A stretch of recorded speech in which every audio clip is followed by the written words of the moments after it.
Hello everyone, today we are making chocolate chip croissants. My family absolutely loves them. They usually eat them for breakfast all the time. So to start, I have whole milk already sitting at 110 degrees. I microwaved it. So I'm ready to add my yeast to that. I'm going to add 1 packet of instant yeast. Stir it up and let it sit for a moment. Make sure it's good and foamy before we use it and lose it. 'Cause even though it's in date, sometimes it just doesn't work. I'm not adding any sugar to this milk today because, you know, it's sweet milk, so it's already got a little bit of sugar to it. So sugar will be in the dough, but it's not necessary to put it in here to proof the yeast with. You can if you want, but it's just not really necessary. You can use all-purpose or bread flour. I always tend to I use unbleached all-purpose, and that's usually what I have on hand the most. So that's just what I use for almost everything. Okay, I'm gonna set this in the microwave. Let it just sit somewhere warm. All right. So 4 cups of flour. This is a 1/2 cup scoop. So, half,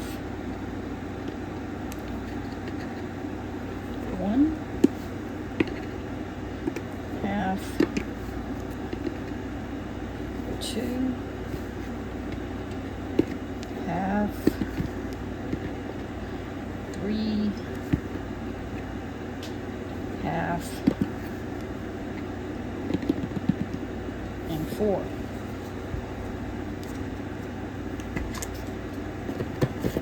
This is a no-fold method for making croissants. You can make them plain. I'm going to add chocolate chips to mine, which is what I call, well, it's French pain au chocolat, but I just call them chocolate chip croissants because I don't know if it's the exact French way. All right, we're going to add a 1/4 teaspoon of salt. We're going to add a 1/4 cup of, let's see, let me double check that. Yes, a 1/4 cup of sugar.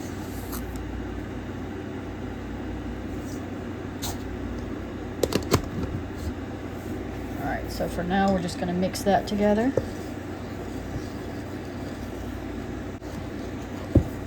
I have a 1/2 stick, which is a 1/4 cup of unsalted butter, already soft, ready to go in. But we'll do that in a moment. I'm going to start with this. All right, I've given it about 5 minutes, but I'm a bit impatient, so I'm going to move on and add my milk yeast mixture.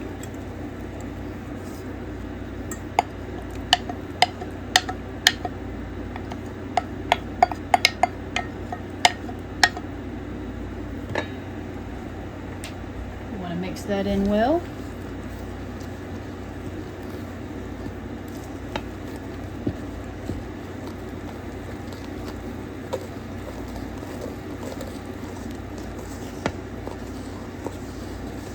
This is not a fast recipe, but for croissants, it's one of the easier ones.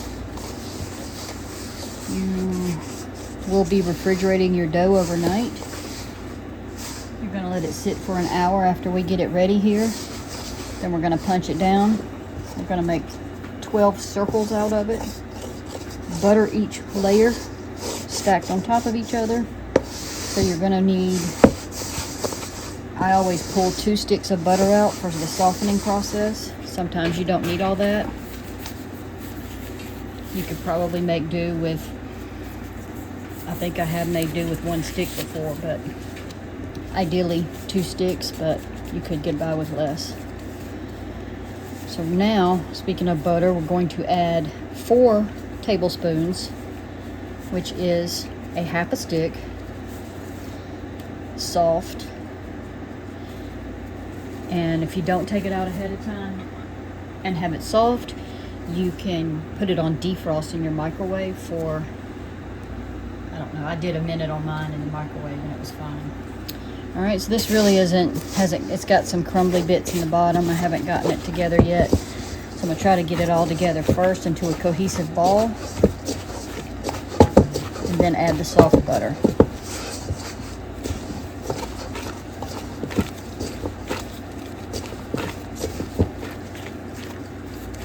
It doesn't have to be completely kneaded at this point. You just want it to kind of be sticking together well. Now the next process is probably one of the most aggravating for me, the butter. All right, so here's my 4. Let's see how soft it is. It's not melted, but it is definitely soft.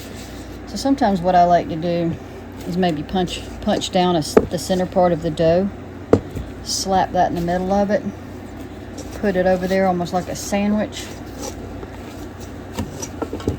I really like to have gloves for this process because it's very greasy, very sticky. But after, I don't know, 6-7 minutes, the butter's fully incorporated and it'll be a beautiful, elastic, cohesive ball. I'm gonna leave the camera rolling for that entire process. I may or may not cut some of it out, depending. So as this butter starts getting, see, it's really hard to work with. But you just keep moving it around the best you can. And if you just can't hold on to it like this, then just keep punching at it inside the bowl. Just squeeze it like like you're just squeezing a ball or something. Just keep squeezing. Right now it's very greasy, slippery. It's just like, oh my gosh, that's doing nothing. Just keep at it. There's a lot of elbow work involved here, but it will work, trust me. And your end results will be quite satisfying.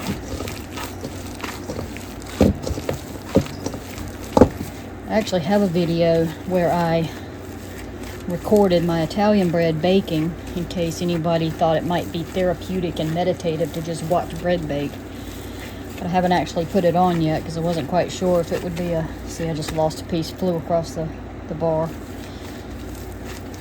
It's very, very unruly at this point.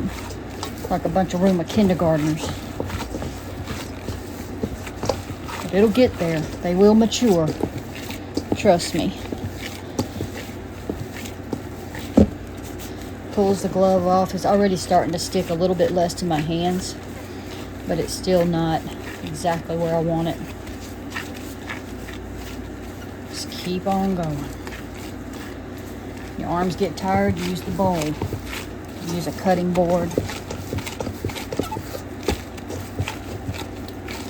Not sure if you can see very well. It's hard to get the angle down in the bowl and me also be able to work on it.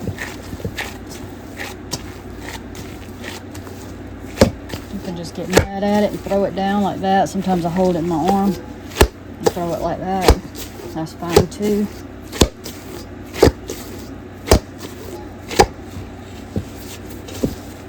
As long as you just keep messing with it, you can't really go wrong with what you do.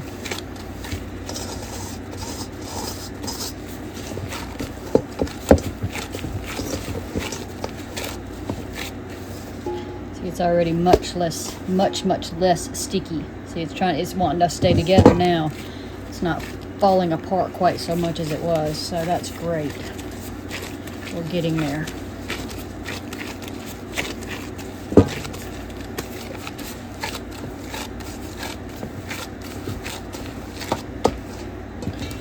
Another good thing to do, back you up just a little bit, is to kind of pull, put together, pull, put together. Pull, don't pull it all the way apart, just pull, stretch, like you're stretching a muscle. Stretch and push together. Stretch and push. You can just take it and kind of form what looks like a conch shell almost when your hands go inside like that. Just keep folding, squeeze, fold, whatever you do. Like I said, you can't really go wrong with it.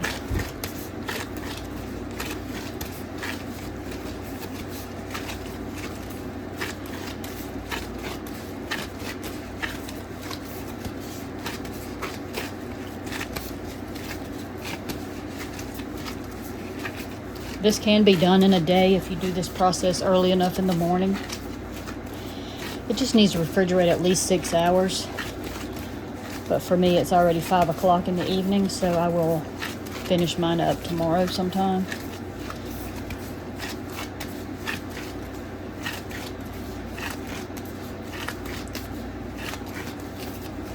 My hands are getting tired, so I'm going to put it down for a minute. I'm going to... This is the clump I lost, but I'm actually going to toss that.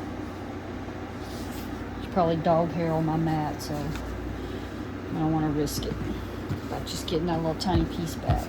Even though I am very thrifty, I'll save just about every little thing I can. Alright. Put that placemat under there so it wouldn't keep bumping against the bar, making a bunch of noise. Essentially at this point, I could call it done. I'm sure there are artesian bread makers out there that would cringe if I didn't keep going for a good another 3 minutes or so. I don't bother with the window pane test. If you don't know what that is, you pinch a piece off, you start pulling it and stretching it, and if it doesn't come apart, then it's ready. You want it to stretch like cellophane. You see mine came apart, so that's why I said the artisans would freak out and say, oh my God, that's not ready. But you know what, I've actually cooked it at this point before and it was totally fine. But for proper sake, I will keep going for a few more. I usually just do it until I'm tired.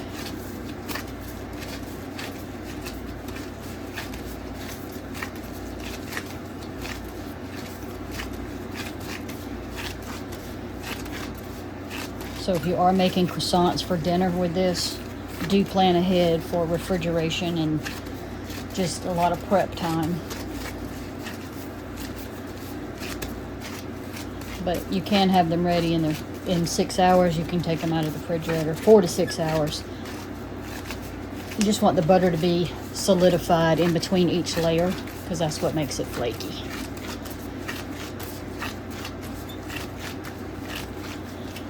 Alright, I'm definitely calling that done because my wrists are on fire.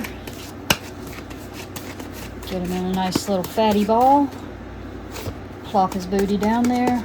I don't see the necessity of oiling my bowl, but you might need to oil your bowl before you put that in there. But to me, all that butter tends to take care of that for me. We're going to cover it, put it in a warm place for an hour, and I'll see you back then. All right, it's been an hour. Let's see what we got. Oh, that's a beautiful dough ball. She's a beaut. She's a beaut. All right. So I'm going to put my gloves back on here.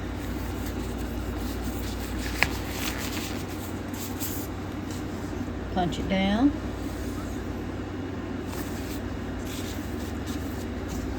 I'm going to sprinkle my board with flour.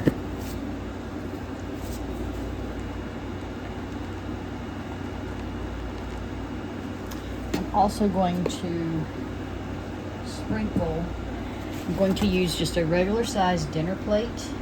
Okay, so I'm going to sprinkle that with a little flour on the very bottom and leave that aside. Okay.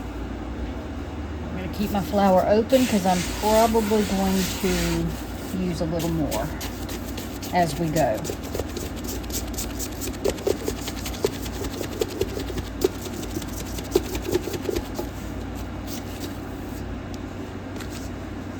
Came out pretty clean. Okay, so we're just going to not really do much with it at this point as far as kneading or anything like that goes. Keep it in a bit of a ball.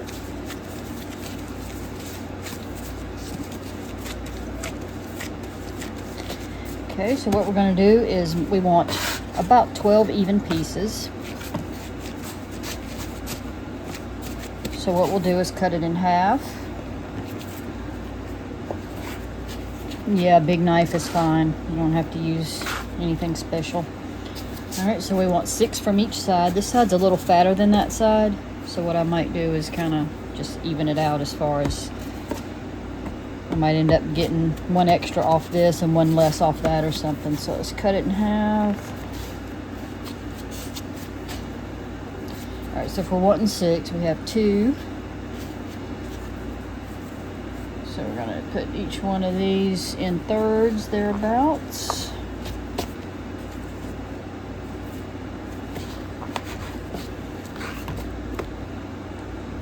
I'm going to reuse my bowl, well, in just a second.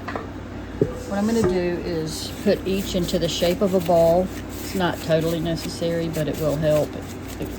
And just toss them back into my bowl. Then I'm going to cover a rag over, my towel back over that bowl while I work so it doesn't get dried out. So if you do find that you have some larger than others, see here they're obviously not the same size, right?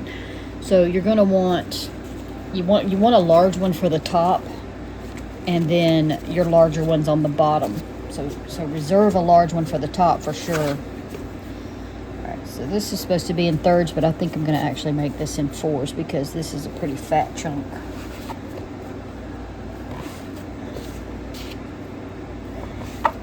And it does not have to be exactly 12. I've made this with 10 balls before.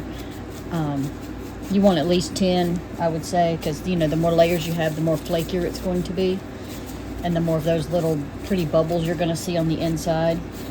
But it's, you know, yes, it's very forgiving. 10 to 12.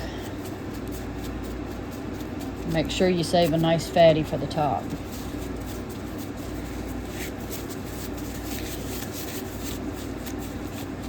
This whole process is going to take probably 15 to 20 minutes, so I'm not going to spend a whole lot of time trying to put these in balls at the moment. Alright, so we want at least 6, right? So, try to do what looks like thirds, and then each one in half.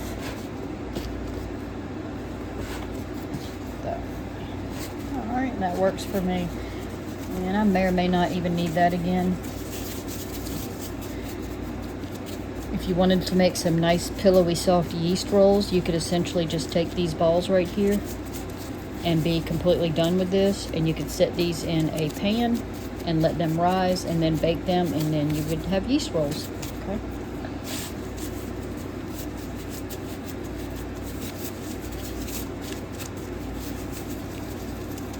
And that would, I would say, I don't know, maybe just rise until they double. Probably about 45 minutes, 30 to 45 minutes. And then just bake them. And if you wanted them smaller, kind of like the King's Hawaiian, then just make more of these balls, make them smaller, and you would have rolls. It's like that one's a little small there, so I'm probably just going to stick him in the middle somewhere. Reason being is when we get to the top layer, we do not butter the top layer because that's where we're going to be rolling it out tomorrow morning. And so you kind of want that top layer to cover the whole rest of the other 11 layers that you have layered onto your plate. So usually a bigger one works better. You don't have to stretch it quite as much. But there again, it's very forgiving. All right, so this one's a good decent size. We're going to start with him for the bottom. We're going to cover our bowl in the meantime. And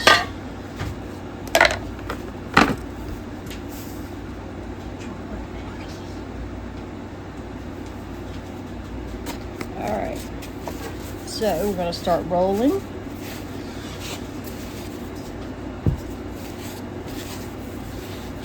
We just want to roll this out into it's slightly sticky, so I'm going to add just a tiny bit of flour here. And I'm gonna flour my rolling pin too.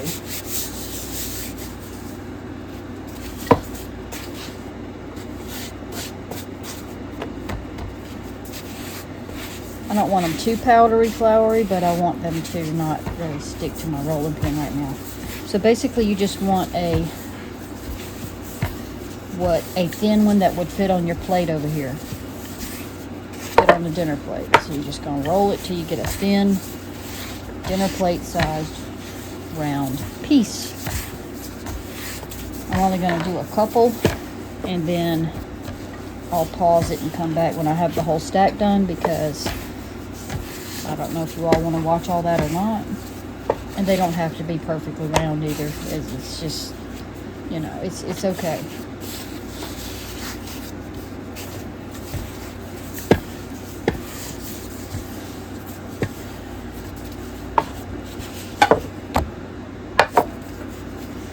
Alright, so put it down, and you can stretch it out a little bit to make it work, especially this first one. So this is where you want your butter to be good and soft. I have 10 tablespoons over here that are soft. I'm using this offset spatula, but butter knife, anything works. Just gonna get what looks like maybe a teaspoon. And it will slide around on you, so you might have to hold it down a little bit. And it will tear too, so don't manhandle it too much, but I mean, it's kind of fragile, but not too fragile. And you're just going to spread butter around on it. You can be a little bit skimpy if you want, or you can be a little bit heavy-handed. I've kind of done it both ways depending on how much butter I had on hand. But I always use a minimum of a stick. Usually a stick and a half is about what it takes me. But I'm trying to make this work with a stick and, 2 tablespoons, just because I don't want to open up another one. But I will if I have to. Alright, so I'm just going to get a little bit of that flour there. Add more as needed, but not too much. Repeat process 10 more times.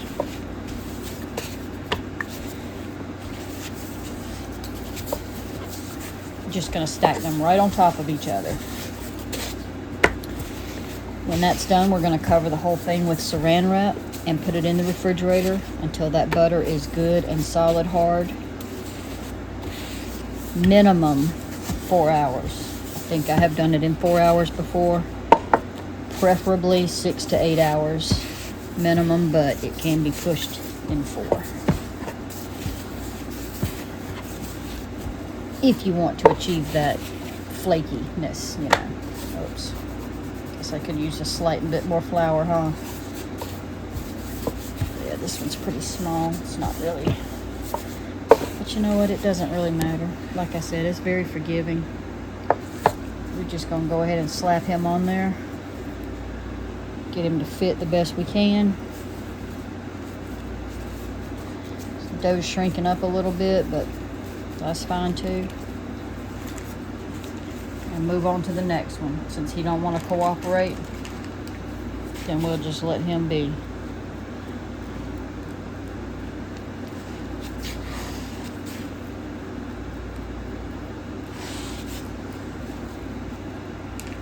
Maybe he needs another slather of butter. That might make him happier. Alright, so that's 2. Okay, so you get the gist. So we're going to do this until we have all of them done, but we're not going to butter the top one. So I'll come back when I get to the top one and show you what I have. Okay, I'm not fully done yet, but in case you just wanted to see a little bit more, I have 4 left in here. And they're already puffing up some, so if I were to make like some of the big fat sweet yeast rolls out of those, almost like brioche rolls, they would turn out really nice. Alright, so I've got 4 left. Here's one here on this board. It hasn't quite been 10 minutes. So it doesn't take too terribly long, but I just thought I would, in case you just wanted to see it done anymore. Sometimes I do pat it down as I put it on like that. And a lot of times, okay, so I need this one plus 3 more, so I need 4 more things of butter. So I'm just gonna allot this out. There's 1, 2, 3, 4. That way I can make this work and know that I have enough without opening another pack. So I did make the 10 tablespoons of butter work for me on this.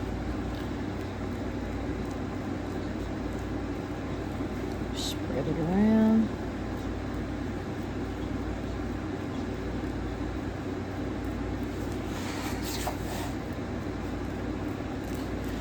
Sometimes it'll kind of want to bubble over on you like that. That's fine. It don't matter. In fact, that might even give you some of those nice air pockets that are inside of croissants sometimes that are so fluffy. All right, so there's that. Put it aside. And I have been flouring my board almost between each one. It's kind of soaking it up a bit, so.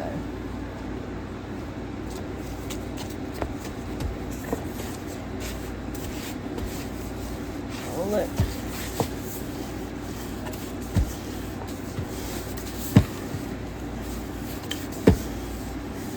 I like to try to give an idea of real time. That's why I show you as much as I do. So it's been 13 minutes now since I started rolling. So I would at least expect 20 minutes on this part of it, on this portion. But the real time consuming part will come in the morning when you start cutting them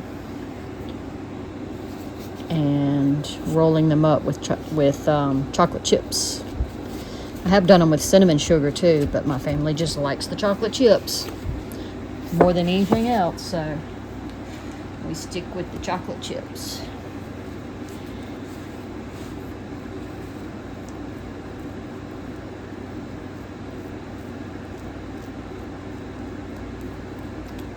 Sometimes I do a mix of semi-sweet and dark chips.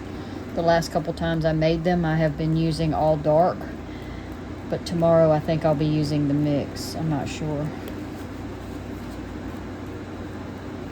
But you can use either, you know, just whatever you like. Dark, semi, milk, or a mix.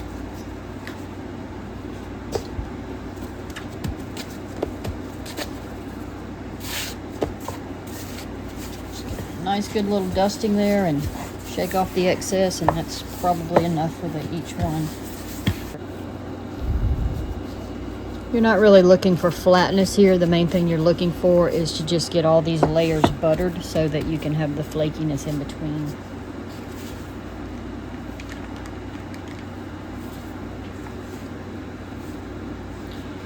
And the softer this butter is, the easier this process is.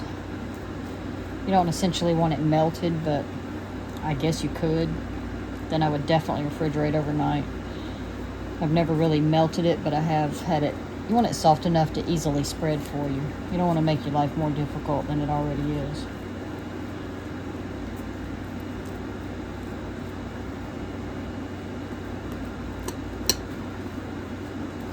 Okay.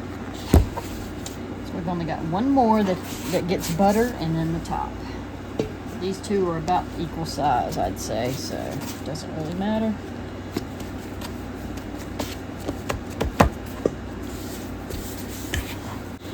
Now, don't think you're going to just get up in the morning and have these for breakfast. It is a little bit lengthier than that. Not only do you have the lengthy time of shaping them into croissants, but you also have to let them rise for an hour after that. So my family has jumped up thinking they were getting them for breakfast, and it ended up being more like brunch. So, all right.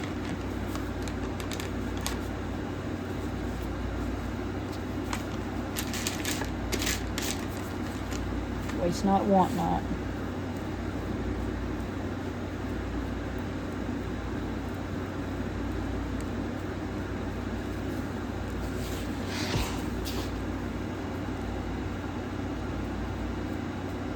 I mean, if you got up early enough, you could have them for breakfast if that's what you wanted to do.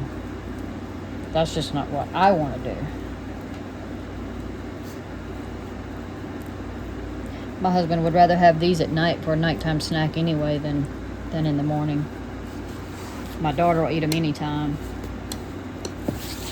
And just put it in the microwave for a few seconds. So they last I don't know, at least a week, you know, at room temp without a problem, for me anyway.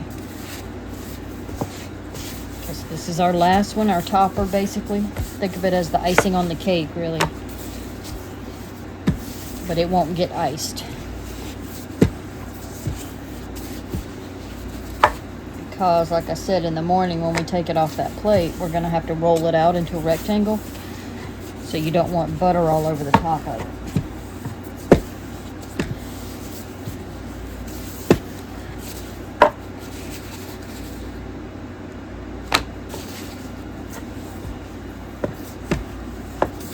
And that's why you want to try to cover all the butter that you can on the plate, which I didn't go excessive on the butter this time, so that's really not going to be an issue for me.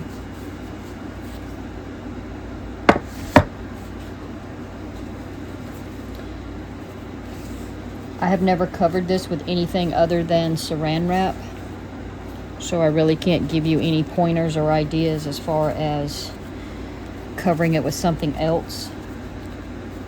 It will rise a little bit in the refrigerator. So you could put it in, like, maybe, I have a pie container that it would probably sit in without a problem. Alright. So that is it. This will go in the refrigerator for at least 6 hours. I don't need these anymore. Cover it up. Hate working with this stuff, y'all. So aggravating.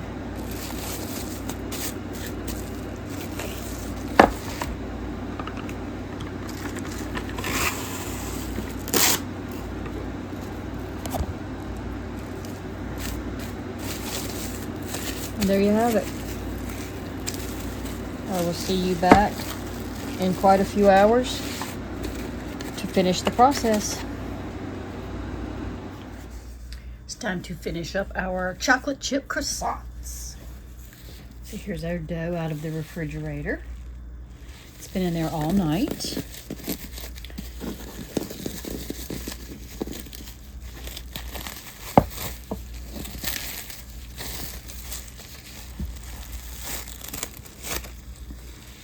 I already have some chocolate chips in a dish ready to go. Move this to the side. Sprinkle my board with flour.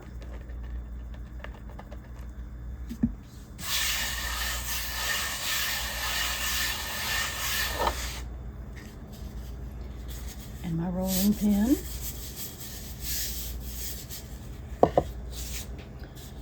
Get my dough off here. I don't want too big of a clump of flour down there, but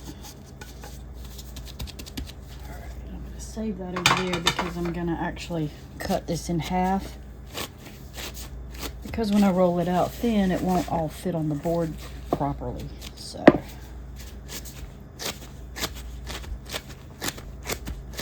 this is why you don't butter the top of it when you make it, because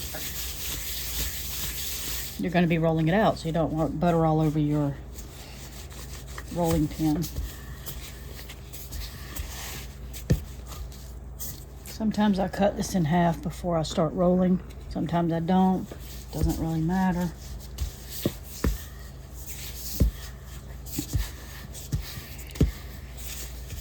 It's hard for me to get it even. Sometimes one side's a lot bigger than the other, so I like to try to roll it out a little bit before I cut it so that it's a little more even. But it's no big deal.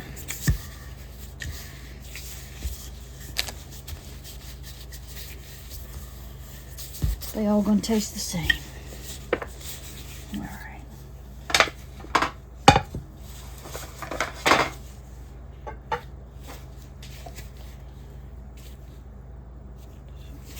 Cut this what is about half. Doesn't have to be perfect. All right. So it's already wanting to stick a little bit. So I'm gonna put this half back on the plate while I work. And I'm going to cover it loosely just to keep it from drying out, because this is kind of a tedious, lengthy process. And I'm only going to work with one half at a time. And I'll end up pausing the video after I show you how to get them started, because this is probably one of the lengthiest parts of the whole thing, is getting these things cut and rolled up. But it makes a lot. It's worth it. It's a good little breakfast or nighttime snack. My husband and daughter both love eating these. Originally we found them at Aldi, and they liked them. And then we saw them at Walmart, I think. And then I saw a recipe for them. Didn't realize they were called pain au chocolats in French. So we found the French recipe. We made it that way. And then I found this little bit simpler version of making croissants, and I just added the chocolate chips to it, so that I kind of essentially just created my own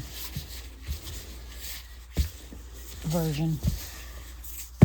So this is a croissant dough, but I shape it, roll it, and form it into the chocolate chips. And I don't do the croissant shape. You'll see. I do rectangles.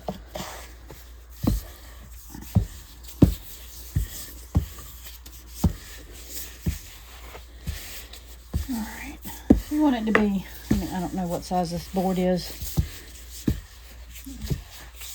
but I would say something about along the lines of 9 by 11 maybe, or 13 by 9, somewhere there. You just kind of want to roll it out till it nearly fills up the board, so that it's sort of flat. So now what we're going to do is we're going to cut it in half long ways. We're going to cut it in half long ways like this. So if you're not good at eyeballing it, you can just kind of make a little crease here so that you can see where the half line is. And then just follow along that. Actually, I meant to get my pizza wheel out instead of this thing. It cuts a little bit easier without, it just glides across, you know, so I'm going to get that.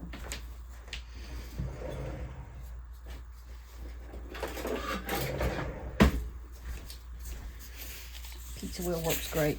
All right. Now what we're going to do is cut strips. Probably about that wide.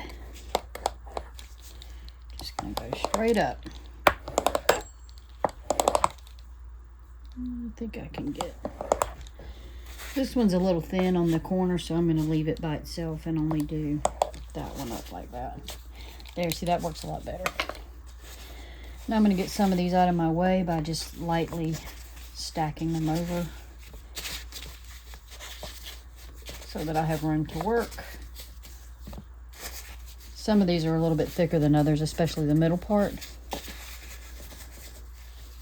Get my scraper back, because they do tend to stick a little bit, and I don't want to lose part of my dough. Alright, so if it's a little bit thick, so now I'm going to take each individual one, and I'm just going to kind of flatten it out a little bit more, you know, individually by itself. Because this one was on the end. See, this is fatter than this. I don't want to load it with chocolate chips, but I do want about one in each bite, so I typically do the kind of like that. Alright, see, like that. And then start rolling it up. Like so. Pinch it together. Okay. And there's your first one. Set it on your parchment lined paper. Repeat the process. I'll do a couple more and then I'll pause the video. Now this piece is really fat. Now sometimes if you think it's too big and you want them to all be uniform, mine are usually not very uniform, but you can really roll it out more. I think what I'll do is now I'm going to cut this in half this way and essentially make two out of that.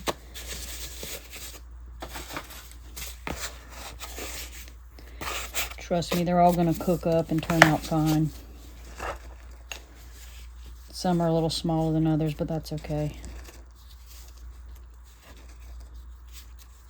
I like to wear gloves when I'm working with dough because it keeps the dough from sticking to my fingers as much.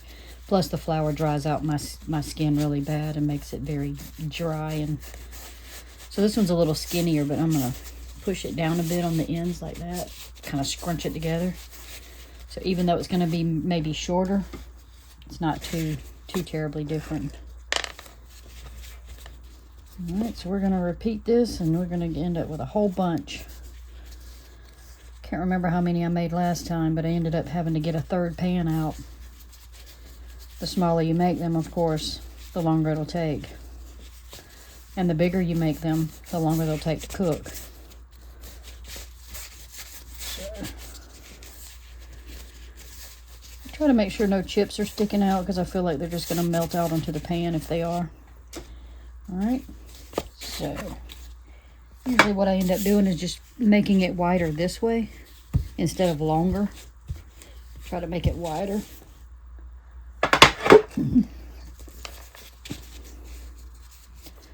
Kind of press the chips down a little bit so they stay in place when you roll it up.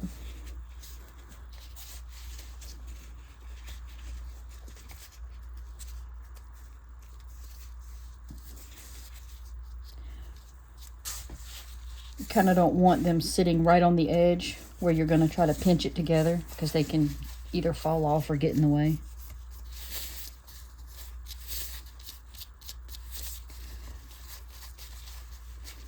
And you want to roll it fairly tight. And just flour your board as needed. I have parchment paper on my sheet pan over there.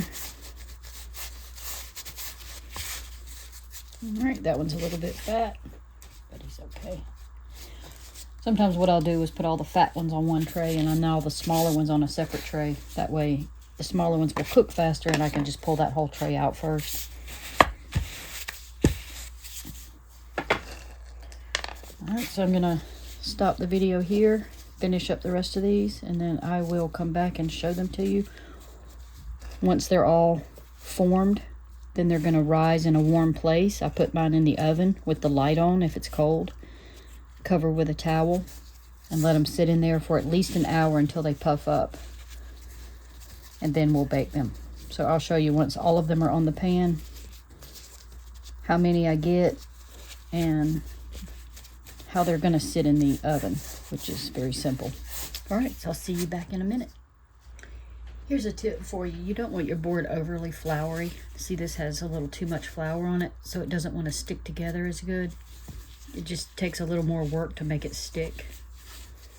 So you don't want to, you just want enough flour to keep your dough from sticking, but you don't want your pastries to have that powdery sheen on them. This one has too much. You want them to be slick like that. I don't know if you can see the difference, but anyway, when you have too much powder on there from the flour, the dough doesn't stick together as well on the edges. It's harder to crimp the edges. So be mindful of how much flour you put on the board. Don't over flour it. See, I'm struggling with this one a little bit.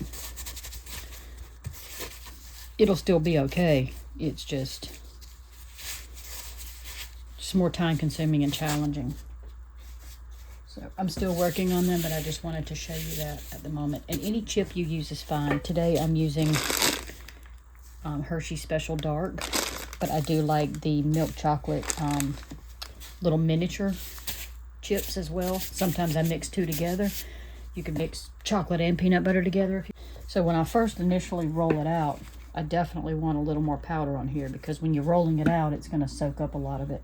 But when you're starting to shape and form them, you don't want to have too much excess flour. So just get a little on each side like that, and that should be good.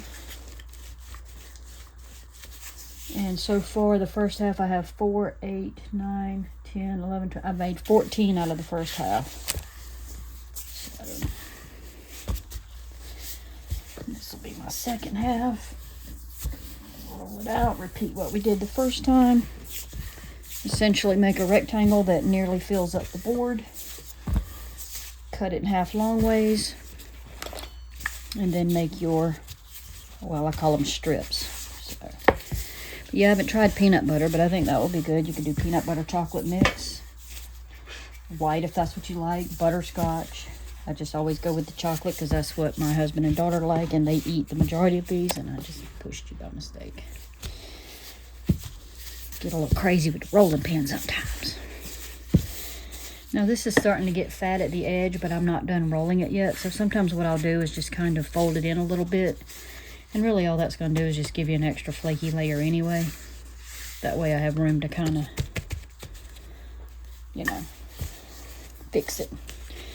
Or you could just move the whole thing and slide it a bit. And sometimes that's why I try to get the pieces even to begin with, because if not, then the one you can't roll it out thin and even enough without it going off the board. So sometimes what I have had to do is go ahead and cut this in half, and that way I could keep rolling it as thin as I wanted it without running out of space, which I might end up doing here. Or go ahead and cut my strips, and then as I roll out my strips, I can, like I did on that one, cut it in half if it's too fat.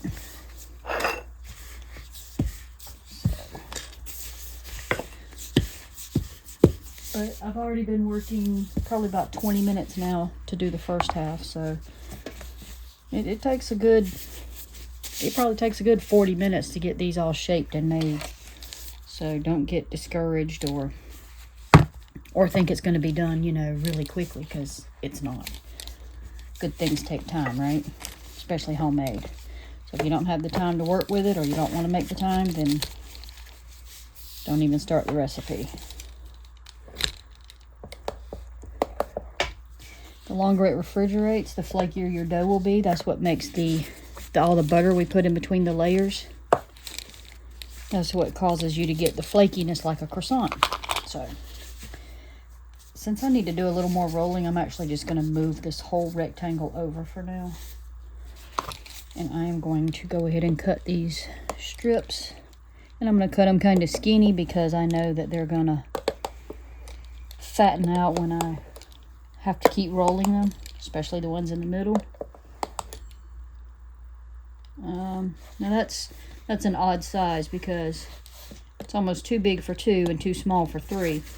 So let's just go with the 2 and see what happens, because I'd rather it be too big than way too little. And I'll just start with one of those so that we can work it out together and see what happens. All right, so it's pretty fat here on the end. I don't know if you can see how fat that is. See that? So that needs to be definitely rolled out more. So I'm going to give myself some space here. And I'm going to roll it this way. And I think I'm going to end up making 2 out of this. Yep. So we're going to now just cut it this way. And just play with it. I mean, it's going to taste fine no matter what. It's going to taste the same. My family's eating these. They're not going into a contest. They're not going to any special event. So it's going to work out fine. All right, so I'm just going to keep working these now. Just wanted to show you that about the flour. Not having too much. See, now all the excess flour is gone off my board that I initially used to roll out the sheet. And my individuals will crimp together much better. See, they want to stick together because they don't have all that flour on them. This flour keeps it from sticking together.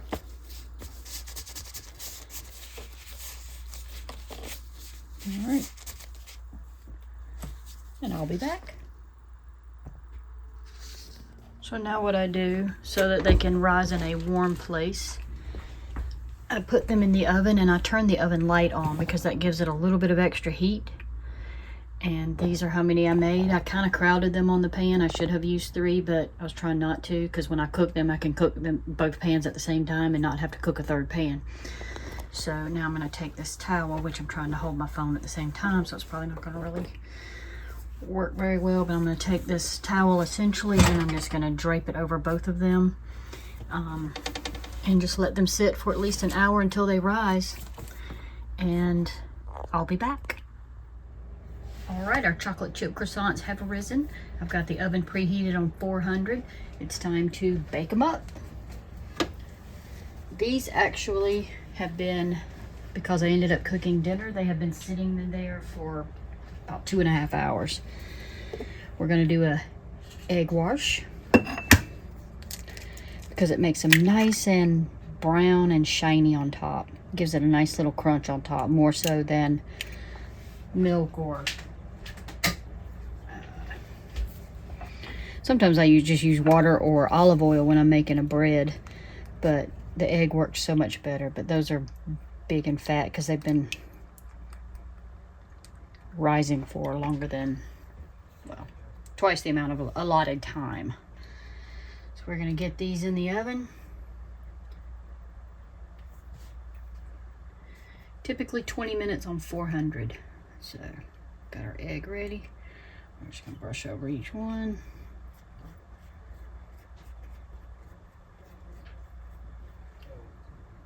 This is tedious and time consuming, so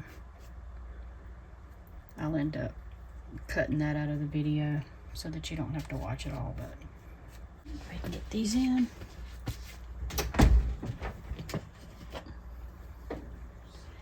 And one of these pans cooks darker than the other anyway. So, all right, gonna put that on 20 minutes. Let you see what we got going so far. They have 6 minutes and 50 seconds left, but I did put it on 22 instead of 20. So theoretically, if we did the 20 minutes, they would only have 4 minutes left, 4.5 minutes. So they're getting nice and golden. All right, almost done. So I've pulled the one pan out because my husband don't like them too dark. And I've got 1 minute and 12 seconds left on there. Plus this pan had some that were a little bit smaller. If you remember, I said some of them were smaller than the others.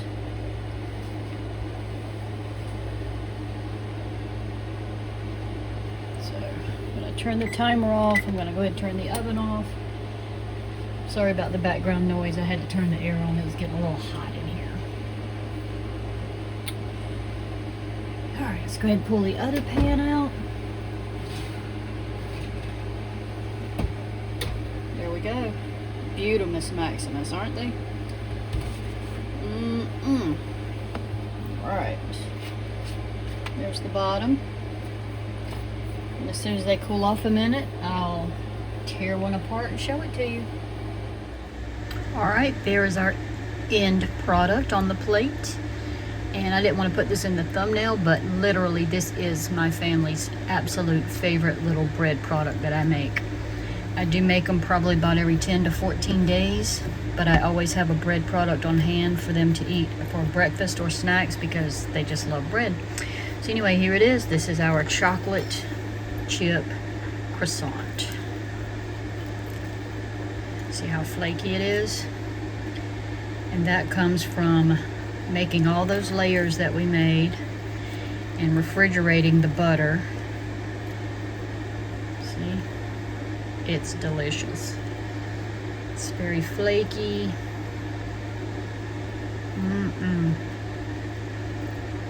Not too sweet. So, if you have the time, I highly recommend it. Enjoy! If you've never had blue tea before, look at how pretty it is.